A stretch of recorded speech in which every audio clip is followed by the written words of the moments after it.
Արցախի բանակցային գործընթացի շուրջ նոր քննարկում է ծավալվել կառավարության կայքում 13 փաստաթղթերի հրապարակումից հետո։ Որևէ բանակցային փաթեթում գրված չի եղել, որ հանրաքվեն պետք է տեղի ունենա Լեռնային Ղարաբաղում, Փաշինյանի մեկնաբանությունը ազգային ժողովի ամբիոնից, Մինսկի խմբի առաջարկ չի ստացել, պնդում է նա։ Այսպես կոչված Զանգեզուրի միջանցքի հարցը նոր թափ է ստանում այս անգամ Եվրոպական միության մակարդակով, մինչև Երևանը շարունակում է լռել, եվրոպացի բարձրաստիճան պաշտոնյաները խոսում են թրիփի շուրջ։ Որքան անաղմուկ, այնքան արդյունավետ Պեսկովի հայտարարությունը ուկրաինական կարգավորման բանակցությունների մասին։ Ինչքան խաղաղության գործընթացը ձգձգվի զենքի հոսքը դեպի Ուկրաինա կշարունակվի ՆԱՏՕ-ի գլխավոր քարտուղարի անդրադարձը։ Ստուգվել է 1706 մեքենա, ուժեղացուցիչներով եւ խլացուցիչներով երթևեկող 270 մեքենայի սարքերը առգրավվել են, ներքին գործերի նախարարության հորդորը։ Հայաստանում նկատելի է սեզոնային վիրուսների ակտիվացում, նախադպրոցական եւ դպրոցական հաստատություններում ներդրվել է համաճարակային ֆիլտր։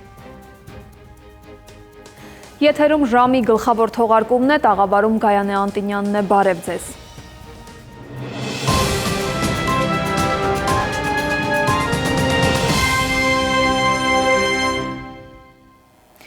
Արցախի բանակցային գործընթացի շուրջ նոր քննարկումներ են ծավալվել կառավարության կայքում 13 փաստաթղթերի հրապարակումից հետո։ Քաղաքական ճամբարի ընդդիմադիր թևում պնդում են, թե սա բանակցային ամբողջ փաթեթ չէ։ Ֆիքսել են 2019 թվականին Մինսկի խումբը առաջարկ է ունեցել Արցախի կարգավիճակի հանրաքվեի վերաբերյալ։ Փաշինյանը սակայն այսօր խորհրդարանում հակադարձել է, թե այդ առաջարկն իրեն հասցեագրված չի եղել, իսկ փորձագիտական համայնքում հիմա ավելի սթափ դատելու կոչեր են անում։ Նկատում ցանկացած առաջարկ Ալիևը կոտնահարեր, նրա ախորժակը Հայաստանն է։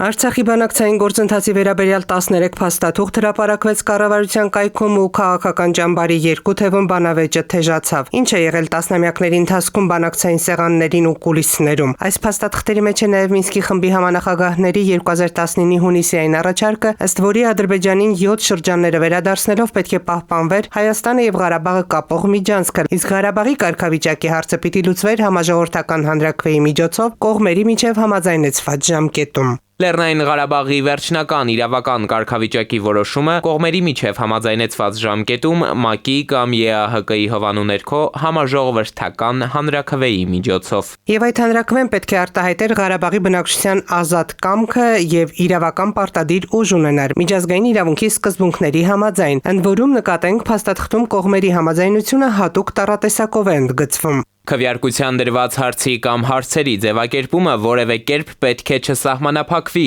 եւ կողմերը պետք է ցանկացած արդյունք հարգեն։ Այս փաստաթղթով առաջին փուլով պետք է միջազգային խաղաղապահ ուժերի տեղակայումից հետո 5 շրջանների Աղդամի, Ֆիզուլիի, Ջաբրայիլի, Զանգելանի, Կուբատլուի վերադարձը լիներ Ադրբեջանին, իսկ ապա շրջափակումը պետք է սկսեին 5 շրջաններից ուժերը դուրս բերելուն զուգահեռ։ Փաշինյանը սակայն բոլորովին այլ մեկնաբանություն ունի, ասում է երբևէ որևէ բանակցային փաթեթում գրված չի եղել, որ հանրաքվեն պետք է տեղի ունենա Լեռնային Ղարաբաղում։ Ընդհակառակը գրված է համաժողովրդական հանրաքվե, որը արտահայտում է Լեռնային Ղարաբաղի ամբողջ բնակչության ազատ կամ արտահայտությունը։ Եվ մեկնաբանությունը այդ թվում եղել է N, եւ դուք կարող եք տեսնել նույն փաթեթում հրապարակված Սերժ Սարգսյանի նամակում դրա ակնարկը, որ ենթադրվող հանրաքվեն պետքա ըստ Ադրբեջանի մեկնաբանության պետքա տեղի ունենա Ադրբեջանի ամբողջ տարածքում եւ նրան պետքա մասնակցեն Լեռնային Ղարաբաղ։ Ինչ նշանակում Լեռնային Ղարաբաղի ամբողջ բնակչություն։ Նշանակում է նաեւ Լեռնային Ղարաբաղի ադրբեջանական համայնքը եւ այլն եւ այսպես շարունակ։ 2019-ի հունիսով թվագրված այս փաստաթղթի մասին Փաշինյանն ասում է, այն ինքնուրույն փաստաթուղթ չէ, իրեն հասցեագրված չէ, ասում է ինքը Մինսկի խմբից նոր առաջարկ չի ստացել, հրապարակված փաստաթուղթը սկսվում է Հայաստանի ու Ադրբեջանի նախագահներ բառերով, եւ այդ փաստաթուղթը տրամադրել են իրեն իր հարցումներին ի պատասխան։ Մինչև ընդդիմադիր հատվածից համանախագահների վերջին 2019-ի առաջարկը դրական ընդունելի էին որակում, պնդելով թե հնարավոր էր պահպանել Արցախը, Փաշինյանն այսօր արձագանքում է ժամանակին գնայիք եթե լավ առաջարկերին չուչեք գնացել, իսկ փորձագիտական համայնքում պնդում են, թե իրավիճակն ավելի սթափ պետք է գնահատել Ալիևի ախորժակը ոչ միայն Արցախն էր, այլև ամբողջական Հայաստանը։ Պատմաբանն ասում է, երբեք ռացիոնալ անվտանգության երաշխիքներ չեն եղել, Ալիևին զսպող չի եղել, նա ցանկացած փաստաթուղթ կստորագրեր ու կշարունակեր իր պլանը։ Ադրբեջանը ունենալով նաև Թուրքիայի եւ միջազգային համայնքի աջակցությունը եւ խրախուսումը խափելու էր եւ շարունակելու էր իր հարձակումները Արցախի վրա եւ Հայաստանի վրա։ Որովհետեւ խնդիրը Արցախը չի եղել։ Խնդիրն եղել է հայկական պետականության ոչնչացումը, այս տարածաշրջանում Թուրանական միության ստեղծումը։ Այսինքն, եթե համաձայնվեին 19-րդ թվականի այդ առաջարկությանը, նաև նախորդ առաջարկությունը, նույն բանն էր լինելու, ինչ որ եղավ 20 թվականի նոյեմբերի 9-ից հետո։ Չէր կարելի զիջել որևէ կիլոմետր, որևէ սանտիմետր, պնդում է մասնագետը, եթե դիմացը ոչինչ չես ստանում։ Իսկ մեզ դիմացը ոչինչ չեն առաջարկել։ Այդ բոլոր առաջարկությունները, որոնք եղել են, դրանք անլուրջ երաշխիքներ են։ 2020-ի նոյեմբերի 9-ին զիջեցին, հիշեցնում է, պահեցին խոստումները միջազգային հանրությունն ու Ալիևը։ Պետք է կատեգորիկ որևէ զիջման չգնալ։ Հիշեցնում է, հետևողական զիջումները տանում են տոտալ պարտության։ Սիրանուշ Մուրադյան, ժամը լրատվական։ Սյունիքի տարածքով անցնող ճանապարհի հարցը նոր թափ է ստանում այս անգամ Եվրոպական միության մակարդակով։ Ադրբեջանի նախագահի օգնական Հիկմետ Հաջիևը բացահայտ հայտարարել է, որ Բաքուն ցանկանում է ԵՄ-ին ներգրավել Մինչանցքի շահագործման գործընթացում։ Մինչև Երևանը շարունակում է լռել, եվրոպացի բարձրաստիճան պաշտոնյաները արդեն խոսում են Հայաստանի, Միացյալ Նահանգների, Ադրբեջանի եւ Թուրքիայի հետ տարվող բանակցությունների մասին Թրամփի միջազգային խաղաղության եւ բարգավաճման երթուղու շուրջ։ Էդուարդ Պողոսյանի անդրադարձը։ Եվրոպացիներին այսպես կոչված Զանգեզուրի միջանցք իրականում Ադրբեջանից Նախիջևան անխոչնդոտ կապնապահովող Սյունիքի ամերիկյան երթուղի բերելու մասին առաջինը խոսեց Ալիևի օգնականը, համատեղության կարգով աշխատակազմի արտաքին հարաբերությունների բաժնի ղեկավարը, Ադրբեջանի այն նույն նախագահի կաբինետի պաշտոնյան, որը հայ-ադրբեջանական խաղաղության պայմանագրի ստորագրման համար Երևանից պահանջել էր հրաժարվել սահմանագոտում նույն եվրոպացի անզեն դիտորդների պարեկությունից։ EU Today թղթակցի հետ զրույցում Հաջիևն ուղիղ ձևակերպեց, մեջբերում եմ, Բաքուն ցանկանում է, որ Եվրամիությունը մասնակցի միջանցքի շահագործմանը։ Զանգեզուրի միջանցքով տարեկան 15 միլիոն տոննա բեռ է փոխադրվելու։ Ադրբեջանական հատվածի շինարարությունն ավարտվելու է 2026 թվականին։ Բաքուն ուրախ կլինի Եվրոպական միությանը ևս տեսնել տրանսպորտային այս հանգույցում։ Արձագանք Եվրամիությունից ընդլայնման եւ քաղաքականության հարցերով գերագույն հանձնակատարը տեղեկացրեց Ամերիկայի, Հայաստանի, Ադրբեջանի եւ նույնիսկ Թուրքիայի հետ արդեն բանակցում են Հայաստանի ինքնիշխան տարածքով անցնելիք նահանգների նախագահի պատվին անվանակոչված Թրամփի միջազգային խաղաղության ու բարգավաճման երթուղու ծրագրին հնարավոր մասնակցության վերաբերյալ Երևանից առաջնահերթությունների ցանկին են սպասում, որ իրենց գաղափարներն ավելացնեն։ Իմ առաջարկն էր ստեղծել բոլոր երկրների գործակցության հարթակ կառավարությունների, միջազգային ֆինանսական կառույցների, նաև մասնավոր բիզնեսի համար։ Մեզ պետք են նրանք բոլորը, անհնար է, որ Եվրոպան ֆինանսավորի ամեն ինչ։ Մեզ պետք են նաև ֆինանսավորողներ։ Մենք երկաթուղիներ չենք կառուցում, մասնավոր բիզնեսն է դա անում։ Մենք նախ պարզում ենք առաջնահերթությունները եւ ըստ այդմ իրագործում ընդհանուր նախագիծը։ Երևանում օգոստոսի 8-ի գագաթնաժողովից հետո սպասում էին, որ թրիփով բազմաթիվ հետաքրքրվողներ են լինելու թակելու մեջ դուռը, բայց այս շարքում Եվրոպան առաջինը չէր։ 10-օրյա լռությունը խախտելով Մոսկվան օգնության ձեռք մեկնեց, փոխվարչապետ Օվերչուկն էր բանաձևել, Երևանն աջակցության կարիք ունենա կօգնեն, սակայն մեր երկիրն այդ ժամանակ այդպես էլ չհստակեցրեց, կա կամ կլինի կունենանք այդ կարիքը, թեպետ ռուս գործընկերների պատասխանն էլ այստեղից չուշացավ, երկկողմ նախագիծ է Հայաստանի ու Ամերիկայի միջև, որևէ երրորդ կողմի համար նահանգներն էլ պետք է վառի իր կանաչ լույսը, ասել էր խորհրդարանի արտաքին հարաբերությունների հանձնաժողովի նախագահը, իսկ հիմա Մարտակոսի հայտարարությունից հետո թե Սյունիքի Թրամփի երթուղի գալու հարցը ոչ միայն Ադրբեջանի, այլ նաև Թուրքիայի հետ են քննարկում, մեր կողմում պաշտոնական լռություն է։ Բնականաբար այս ամբողջ տարածաշրջանը այդ արևմտյան կոնգլոմերատի տակ է անցնում, բնականաբար կոմունիկացիան մենակ պետք է արևմտյան հսկողության տակ անցնել, չի կարող ռուսական հսկողություն լինել այստեղ կոմունիկացիոն ուղիների վրա, դա բացառված է, դրա համար Հայաստանի իշխանությունները շատ տրամաբանականորեն ներժեցին Ռուսաստանի փոխվարչապետ Օվերչուկի դիմումին, բայց միաժամանակ ընդունում են գլոբալիստների ծրագիրը, ի կատարում են իրականացնում։ Երևանի լռության փոխարեն թեման շարունակում է եվրոպացի բարձրաստիճան պաշտոնյան։ X-ի միկրոբլոգում է Թուրքիայի արտգործնախարար Ֆիդանի հետ լուսանկար հրապարակել ու գիծ գրել, թե Եվրոպան Անկարայի հետ ավելի ինտենսիվ կաշխատի աջակցելու ստեղծելու Հայաստանի եւ Ադրբեջանի միջև խաղաղության համաձայնագրի ստորագրմանը։ Թուրքիան առանցքային գործընկեր է Հարավային Կովկասում, Միջերկրածովյան տարածաշրջանում եւ Սև ծովի տարածաշրջանում կայունության համար։ Արտգործնախարար Հական Ֆիդանի հետ մենք կշարունակենք մեր դրական օրակարգը Եվրամիություն-Թուրքիա հարաբերությունների համար։ Մենք կակտիվացնենք աշխատանքը աջակցելու Հայաստանի եւ Ադրբեջանի միջև խաղաղության համաձայնագրին։ Դա տալիս է ուրեմն Եվրամիությունին, որ իրենք այս տարածաշրջանում կարող են ունենալ այլ լրացուցիչ ազդեցություն լետակ եւ իրենց դեմ ուրեմն գործողություններ իրականացնելու համար եւ Ռուսաստանին դուրս մղելու համար չպետք է նայել առանձին դետալ։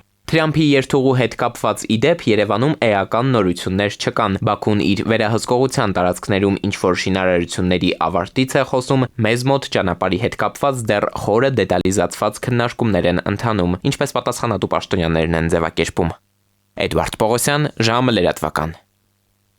Արաբական Միացյալ Էմիրությունների ստեղծման 54-ամյակը Հայաստանում նշվեց հանդիսավորությամբ, ևս մեկ անգամ ընդգծելով Հայաստանի եւ ԱՄՆ-ի միջև դինամիկ զարգացող հարաբերությունները։ Վերջին տարիներին երկու երկրները ամրապնդել են քաղաքական, տնտեսական եւ մշակութային կապերը։ Այս հարաբերությունների զարգացման կարևոր վկայություններից են նաեւ 2025 թվականի հուլիսին Աբու Դաբիում կայացած Նիկոլ Փաշինյան, Իլհամ Ալիև հանդիպումը, որը ըստ ԱՄՆ-ի ներկայացուցիչների արտացոլում է երկրի հետևողական քաղաքականությունը աջակցելու խաղաղության ջանքերին եւ նպաստելու տարածաշրջանային կայունությանը։ 54 տարի առաջ պաշտոնապես հայտարարվեց Արաբական Միացյալ Էմիրություններ պետության ստեղծման մասին ու բարձր ծածանվեց միության դրոշը։ Հայաստանում Արաբական Միացյալ Էմիրությունների դեսպանությունը հանդիսավորությամբ նշեց պետության կազմավորման տարեդարձը։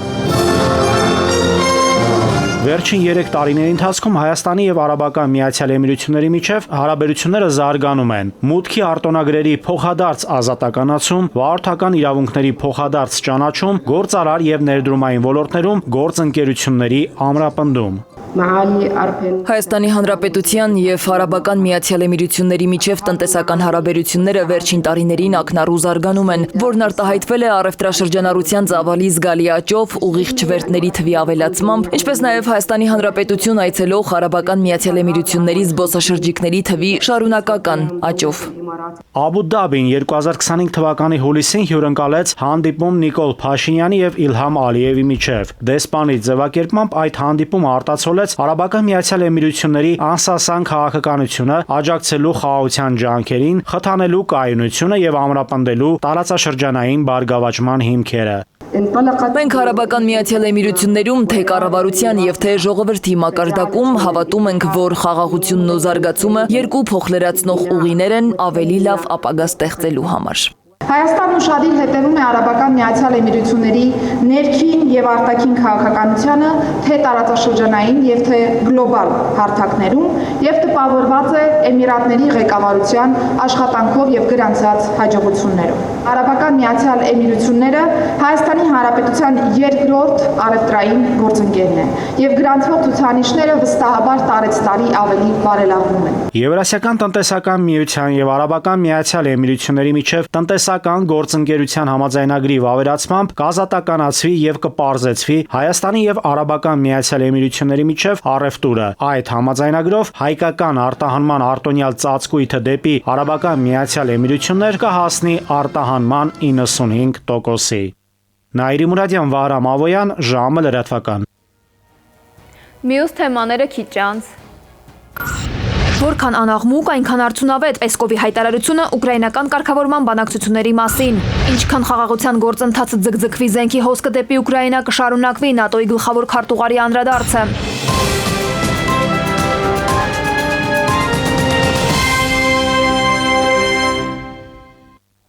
Շարունակենք թողարկումը։ Որքան անաղմուկ վարվեն ուկրաինական կարգավորման բանակցություններն, այնքան ավելի արդյունավետ կլինեն դրանք, հայտարարել է Պեսկովը։ Կրեմլը հույս ունի, որ Միացյալ Նահանգները, ինչպես Ռուսաստանը, չի բացահայտի Ուկրաինայի շուրջ բանակցությունների մանրամասները, նշել է Ռուսաստանի նախագահի խոսնակը։ Հիշեցնեմ, որ 3 տեղի է ունեցել Պուտինի հանդիպումը Սթիվ Ուիթքոֆի եւ Ջարեդ Քուշների հետ, որի ժամանակ քննարկվել է Թրամփի կողմից ներկայացրած Ուկրաինայի հակամարտության կարգավորման ծրագիրը։ Մարկ Ռյուտեն հրաժարվել է մեկնաբանել Սթիվ Ուիթքոֆի և Ջարեդ Քուշների հանդիպումը Պուտինի հետ։ ՆԱՏՕ-ի գլխավոր քարտուղարն ընդգծել է, որ եթե խաղաղության գործընթացը ձգձգվի կամ արդյունքներ չտա, կարևոր է համոզվել, որ ռուսները հասկանում են, որ զենքի հոսքը դեպի Ուկրաինա կշարունակվի։ Սա հենց այն է, ինչ տեղի է ունենում այսօր։ Շնորհակալություն Միացյալ Նահանգներին, շնորհակալություն եվրոպացիներին իրենց կենսականորեն կարևոր սարքավորումները Ուկրաինա ուղարկելու համար, որոնց համար վճարել են Կանադան և եվրոպացի դաշնակիցները և այն բազմաթիվ երկկողմ ջանքերի համար, որոնք Եվրոպան և Կանադան գործադրում են, ասել է Ռյուտեն։ Վերադառնանք մեզ մոտ էլեկտրաէներգիայի սակագիրը նվազեցնելու պահանջով հանրագիր մեր ձևով շարժումն է նախաձեռնել, որի համար ստորագրահավաք են սկսել։ Տաշիր կապիտալի դիմումը բնակչության համար էներգիայի արժեքը նվազեցնելու վերաբերյալ ամիսներ առաջ հանրային ծառայությունները կարգավորող հանձնաժողովը մերժեց։ Ընկերությունը երկրորդ անգամ դիմեց ոլորտը կարգավորող մարմնին մինչև այս պահը, սակայն ըստ շարժման ներկայացուցիչների արձագանք չեն ստացել։ Փաստը արձանագրված է, որ մինչև Սամվել Կարապետյանի ապօրինի ազատազրկումը եղել է մեր երկրում հստակ գործընթացներ, հեծը բնականon աշխատանք է ունեցել ու հենց այդ ավելացված գումարի արդյունքում իրենք նախապես դիմում էին ներկայացվել։ Հիմա հակառակ իրավիճակն է առկա ավելի շատ։ Հստակ մարդիկ սեփականատերերը առաջարկ են անում այդ գումարը չվատնել եւ օգտագործել ի օգուտ բնակչության։ Հայաստանի քրեակատարողական հիմնարկներում շարունակում են գրանցվել մահեր, որոնց հիմնական պատճառները կապված են առողջական խնդիրների հետ։ Չնայած պաշտոնյաների հավաստիացումներին, որ համակարգի առողջապահական ծառայությունները բարելավվում են, վիճակագրությունը ցույց է տալիս հակառակը, մահերի թիվը աճում է։ Արձանագրված դեպքերը վկայում են համակարգում առկա լուրջ խնդիրների մասին, մասնավորապես բժշկական ծառայությունների մատչելիության և դեղորայքի պակասի հետ կապված։ Հայաստանի գաղութներում գրանցվել է հերթական մահը։ Պատճառը չեն մանրամասնում, բայց խոսքը ինքնասպանության մասին չէ։ Ճաղերի հետևում գտնվող առողջական խնդիրներ ունեցող անձի սա արդեն որրորդ մահն է այս տարվա ընթացքում։ Չնայած պատասխանատու պաշտոնյաների հավաստիացումներին, որ քրեակատարողական համակարգում գոյություն ունեցող առողջապահական կարողություններն անընդհատ բարելավվում են, թվերն այլ բանի մասին են խոսում։ Օրինակ 20 թվականին ամբողջ տարվա ընթացքում, եթե չեմ սխալվում, արձանագրվել ընդամենը 5 մահվան դեպք։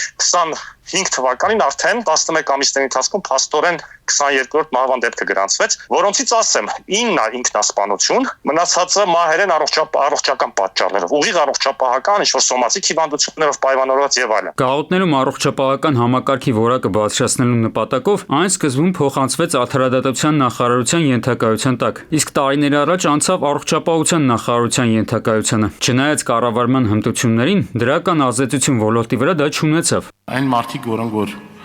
գտնվում են քրեակատարողական հիմնարկներում, պատշաճ բուժօգնություն չեն ստանում։ Շատ դեպքերում այդ հերթագրումը, երբ որ հասնում է, իրենց ցավոք սրտի այդ մարդիկ արդեն կենթանի չեն լինում։ Ամիսներ շարունակ զրկված են դեղորայքից։ Մենք շատ սերտորեն աշխատելով մեր գործընկերների հետ անընդհատ բարելավում ենք եւ բժշկական ծառայությունների հասանելիությունը եւ պայմանները, որում որ տրամադրվում են բժշկական օգնություն։ Արմավիր քրեակատարողական հիմնարկում ըստ ոլորտի պատասխանատուների ստեղծվել է ստացիոնար բաժանմունք, որտեղ տեղադրվել են հետազոտական սարքավորումներ, հիվանդությունների վաղ հայտնաբերման համար եւ այլն։ Իսկ ինչն է այդ դեպքում ԿԿՀ-ներում մահերի այս թվի պատճառը։ Անձնակազմի բժիշկների քույրերի աշխատավարձերը վերջին տարիներին էականորեն չեն փոխվել, այսինքն բարձրացում չի եղել, իսկ դա ուղիղ ազդում է տրամադրվող մատուցվող ծառայությունների որակի վրա։ Քրեակատարողական համակարգը ըստ էության լքում են նրանք, ովքեր ունեն ավելի լավ վարձատրվող այլընտրանք։ Բացի այդ, բավականին անհամաչափ են ստացիոնար հուժառուների համար նախատեսված տեղերն ու իրականում այդ ծառայության կարիքն ունեցող դատապարտյալների թիվը։ Դատապարտյալների հիվանդանոցը ինքը շատ վատ հաստատություն էր, այսինքն ինքը շատ հեռու էր բժշկական հիմնարկ կոչվելուց, բայց իմ կարծիքով մենակ Արմավիր բժշկական կենտրոնում 90 մարշչականանոց բաժանմունք բացելը չի կարող, այսպես ասած, լիարժեքորեն բավարարել կարիքներին։ Քրեակատարողական հիմնարկներում այս տարվա ընթացքում մահերի զգալի մասի պատճառը ըստ շրջանառվող տեղեկությունների եղել են քրոնիկ հիվանդությունները, այսինքն եթե մարդու գաղութում հայտնվելուց հետո լինեին մոնիտորինգային աշխատանքներ, օրինակ ճնշման խնդիր ունեցողը պարբերաբար ստուգումների ենթարկվեր, գուցե կանխվեր վիճակի սրացումն ու որպես հետևանք նրա մահը։ Այսինքն այստեղ ըստ մասնագետի ոչ թե ռեսուրսների, այլ կառավարման խնդիր կա։ Արմեն Աթալյան, ժամը լրատվական։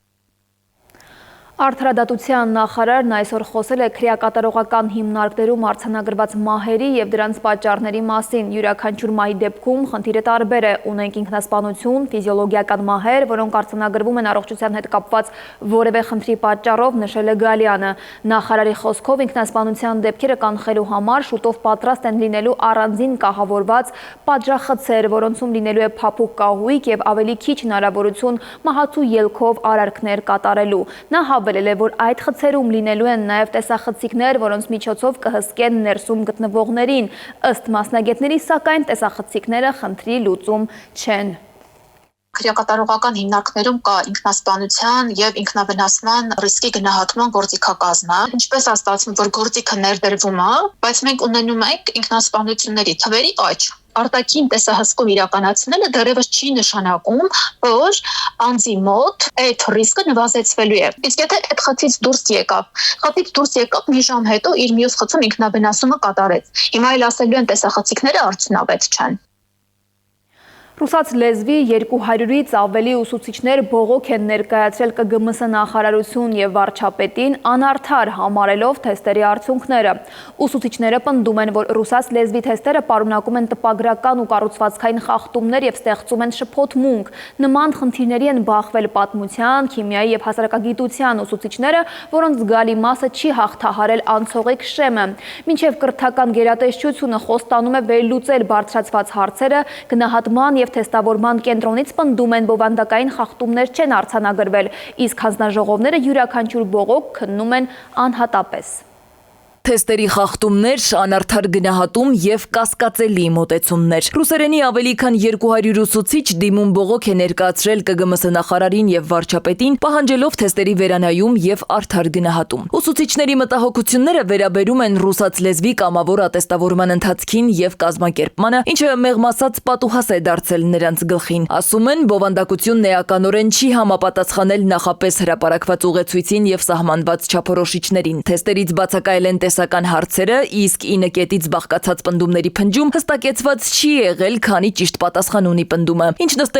շփոթմունք է առաջացրել մանկավարժների մոտ։ Ռուսաց լեզվի մեջ նշված չի եղել, որ 9-ից 3-ն են ճիշտ։ Պարզվում է, վերջում այդպես է եղել բոլոր առարկաները, սակայն ի տարբերություն բոլոր առարկաների ռուսաց լեզվի թեստում նշված չէր այդ փաստը։ Համարակալված չէին, այնտեղ փոքրիկ խնդիրներ կային, տպագրական, ուղղագրական եւ այլն, մենք այդ դիտարկումները նույնպես արել ենք, կարծես հատուկ ուզեցել էին խճճել ուսուցիչների ժամանակի առումով, չհամարակալելու առումով։ Այս տարվա թեստերը անակնկալի են բերել նաև պատմություն առարկայից կամավոր ատեստավորմանը մասնակցած բազմաթիվ ուսուցիչների։ Նրանցից գրեթե 1000-ը չեն հաղթահարել անցողիկ 60 միավորի շեմը։ Նույն իրավիճակին են բախվել նաև քիմիա եւ հասարակագիտություն դասավանդող ուսուցիչները։ Վստահեցնում են, ոչ մի գիտելիք պահանջող հարց թեստերում չի եղել։ Ժամը կրթական գերատեսչությունից հետաքրքրվեց, արդյոք համարժեք լուծում կտրվի ուսուցիչների բարձրաձայնած խնդրին։ Պատասխանեցին, որ ինչպես ամեն տարի, այնպես էլ հիմա նախարարությունը հավաքագրում է ուսուցիչների բարձրաձայնած հարցադրումները, խնդիրները, ինչպես տարբեր առարկաների, այնպես էլ ընդհանուր ընթացակարգի հետ կապված, որոնք հետագայում վերլուծում են եւ բարելավում գործընթացը։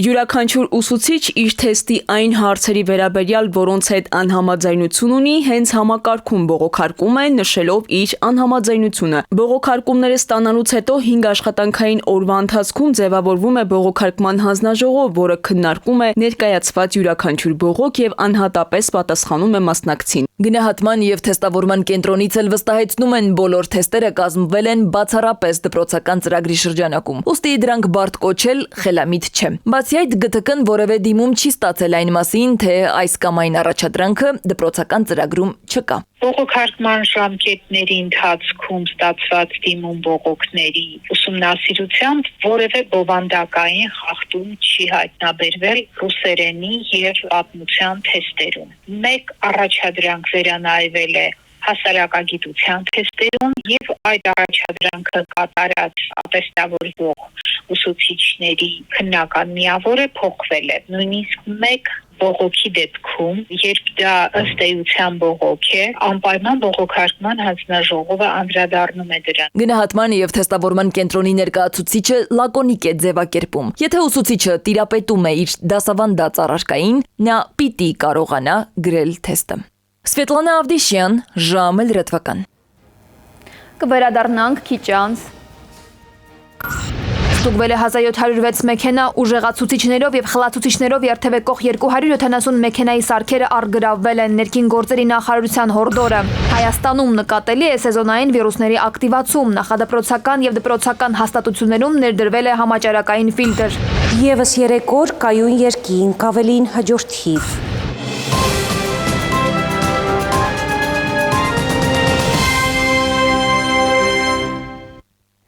Շարունակենք թողարկումը։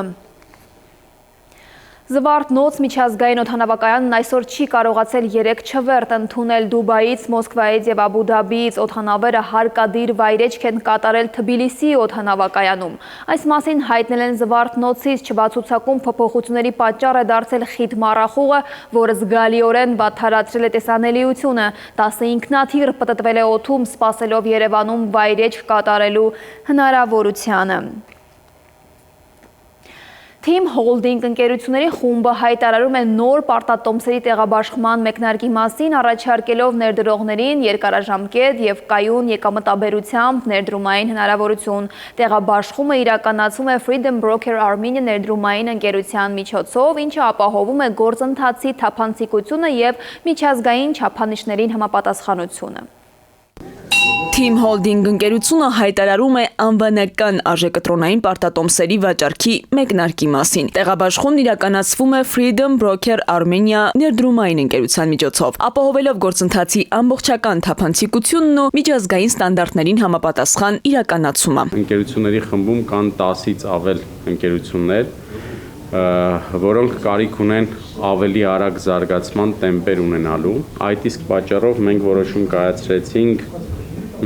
պարտատոմսերի թողարկում իրականացնել։ Ծրագրային ազդագրով նախատեսված տեղաբաշխման ընդհանուր ծավալը կազմում է 31,500,000 ԱՄՆ դոլար եւ 1.4 միլիարդ ՀՀ դրամ։ Առաջին փուլի շրջանակում Team Holding-ը տեղաբաշխում է դոլարային եւ դրամային պարտատոմսեր, որոնք առաջարկվում է հետեւյալ պայմաններով։ Դոլարային պարտատոմսերի անվանական ծավալը 9 միլիոն դոլար, մեկ պարտատոմսի անվանական արժեքը 100 ԱՄՆ դոլար է։ Արժեկտրոնի եկամտաբերությունը 9%, շրջանառության ժամկետը 48 ամիս։ Դրամային պարտատոմսերի անվանական ծավալը 1.4 միլիարդ ՀՀ դրամ է։ Մեկ պարտատոմսի անվանական արժեքը 100,000 դրամ։ Արժեկտրոնի եկամտաբերությունը 12%, շրջանառության ժամկետը 48 ամիս։ Առաջին փուլի պարտատոմսերի տեղաբաշխումը կիրականացվի 2025 թվականի դեկտեմբերի 3-ից մինչև 2026 թվականի մարտի 3-ը։ Team Holding-ը մեծ կազմակերպություն է, որը բավական մեծ իմպակտ ունի հայկական տնտեսության մեջ, ու որոշեցինք, որ այս կազմակերպությունը ու տեղաբաշխումը բավական մեծ աճ կտա Հայաստան կապիտալ շուկայի զարգացման։ Տեղաբաշխման արդյունքում ներգրաված միջոցները Team Holding-ը ուղղելու է իր հիմնական ռազմավարական ուղղությունների զարգացմանը, ենթակառուցվածքային նախագծերի իրականացմանը, նորարարական լուծումների ներդրմանը, Team Holding-ի կառավարման միավորների ընդլայնմանը, ինչպես նաև ընթացիկ նախագծերի ֆինանսավորման արդյունավետության բարձրացմանը։ Քնարիկ Պետրոսյան, Զորաբ Քարամյան, ժամը լրատվական։ Հանրապետությունում անցած մեկ օրում գրանցվել է 19 ավտովթար, 1 մարդ զոհվել է, 20 նստացել տարբեր աստիճանի մարմնական վնասվածքներ, բացահայտվել է 138 հանցագործություն, որոնցից 6-ը նախկինում կատարված։ Օրվա կարևոր թեմաները մեկտեղել է Քնարիկ Պետրոսյանը։ Հայաստանում նկատելի է սեզոնային վիրուսների ակտիվացում, շրջանառվում են գրիպի A, H3, N2 տիպի վիրուսները։ Ախտանշաններն են բարձր ջերմություն, հազ, քթահոսություն, մկանահոդացավ, շրջանառվում են նաև ռինո, բոկա, ադենովիրուսներ եւ պարագրիպի հարուցիչներ։ Սուշնչառական վարակների սեզոնին Կրթության, գիտության, մշակույթի, սպորտի նախարարությունը համատեղ նախադպրոցական ու դպրոցական հաստատություններում ներդրել է համաճարակային ֆիլտր, որի սահմանաչափը գերազանցելու դեպքում ուսուցումը անցնում է հեռավար ձևաչափի։ Գրիպի լավագույն կանխարգելումը պատվաստումն է, որը նվազեցնում է հիվանդանալու հավանականությունը, թեթևացնում է հիվանդության ընթացքն ու բարդությունները տեղեկացնում են առողջապահության նախարարությունից։ Արքայում այսօր ծանրաբեռնվածություն է նկատվել, որի հետևանքով համակարգում խափանումներ են եղել։ Արքա ազգային վիճարային համակարգից հայտնել են, որ ժամը 13:25-ի դրությամբ խնդիրը կարգավորվել է, թեև ընկերությունից վստահեցրել են, որ համակարգում այլևս խնդիրներ չկան, սակայն մի շարք բանկերի առցանց հավելվածներ շարունակել են խափանումներով աշխատել կամ ընդհանրապես մուտք ցույց չտալ։ Հիշեցնենք, Արքա համակարգում դարձյալ խնդիրներ էին առաջացել օգոստոսի 1-ին, 13-ին եւ 25-ին։ Ներքին գործերի նախարարությունը ձեռնամուխ է եղել ստանդարտին չհամապատասխանող աուդիո համակարգով եւ կառուցվածքով չնախատեսված խլացուցիչներով տրանսպորտային միջոցների հայտնաբերման ակտիվ աշխատանքներին։ Միայն նոյեմբերին բարեկային ծառայությունը հանրապետությունում ստուգել է 1706 ավտոմեքենա, հայտնաբերվել է ստանդարտներին չհամապատասխանող 270 տրանսպորտային միջոց։ Բոլոր դեպքերով տրանսպորտային միջոցների տվյալ սարքավորումները առգրավվել են։ Արտակարգ դեպք է տեղի ունեցել Ալմավիրի մարզում ժամը 08:10-ի սահմաններում Փարաքար խոշորացված համայնքի Մերձավան բնակավայրի Երևանյան խճուղի 36-3 հասցեի դիմաց Hyundai Մակնիշի ավտոմեքենայի վարորդ Վայոց-Ձորի մարզի բնակիչ 36-ամյա Արշակ Պետրոսյանը նկատել է, որ ավտոմեքենայից ծուխ է դուրս գալիս։ Շամշյանքոմի տեղեկություններով վերջինը կանգնել է դուրս եկել ավտոմեքենայից, սակայն ավտոմեքենան միանգամից բռնկվել է։ Նախնական տեղեկություններով բարեբախտաբար տուժածներ չկան։ Դեպքի փաստով ոստիկանության վաղարշապատի բաժնում փաստաթղթեր են որտեղ էլ պարզվում է հրդեհի հանգամանքները։ Վան նահանգի Իփեքյոլուի շրջանի Բաքրաչլ գյուղի հայկական վարագավանքի վանական համալիրը ոչնչացման եզրին է։ Տեղացիներն այդ վանքն անվանում են 7 եկեղեցի։ Էրմենի հավերի փոխանցման վանքը կառուցվել է 7-րդ դարում, պատմական Վասպուրականի նահանգում, Վան քաղաքի հարավ-արևելյան հատվածում, Վարագա լեռան լանջին։ Նախկինում այն եղել է Վանի արքեպիսկոպոսի նստավայրը։ Վարագավանքի եկեղեցիների մեծ մասն արդեն իսկ գոյություն չունի։ Պատմական վանքը, որը մինչև օրս համապարփակ վերանորոգման չի ենթարկվել, տարիների ընթացքում վանդալիզմի է ենթարկվել գանձ որոնողների կողմից եւ լրջորեն վնասվել է 2011 թվականի Վանի երկրաշարժի ժամանակ։ Փլուզված եկեղեցին արդեն 40 տարի է, ինչ գտնվում է տեղացի Մահմեդ Չոբանի հոգացության ներքո։ Ըստ նրա, Հայաստանից, Շվեյցարիայից, ԱՄՆ-ից եւ Ռուսաստանից տարբեր խմբեր պատրաստ են կամավոր աջակցել վանքի պահպանմանը։ Քնարիկ Պետրոսյան, ժամը լրատվական։ Եղանակի տեսությունը կներկայացնի իմ գործընկեր Լիլի Հովերը։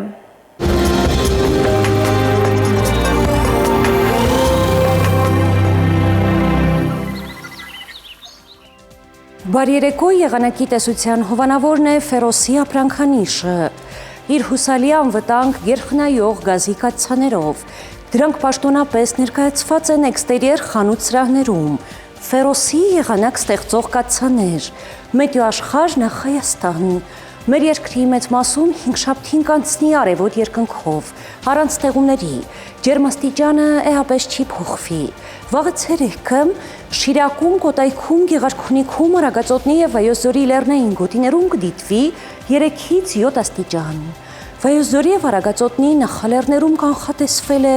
2-ից 5, Լոռիում 4-ից 9, Տավուշում 8-ից 12 աստիճան։ Արարատում, Արմավիրում կդիտվի 7-ից 9, Սյունիքի հովտային գոտիներում սպասվում է 10-ից 14, Սյունիքի նախալեռներում 5-ից 9 աստիճան։ Երևանում օրը կանցնի առանց ստեղումների արևոտ երկնքով, այս գիշեր սպասվում է 2-ից 4 աստիճան ցուրտ, ցերեկը 7-ից 9, երեկոյան 1-ից 3 աստիճան տաքություն։ Այս թողարկման համար նախատեսել էինք այսքանը, մաղթում եմ ձեզ խաղաղ երեկո, ցտեսություն։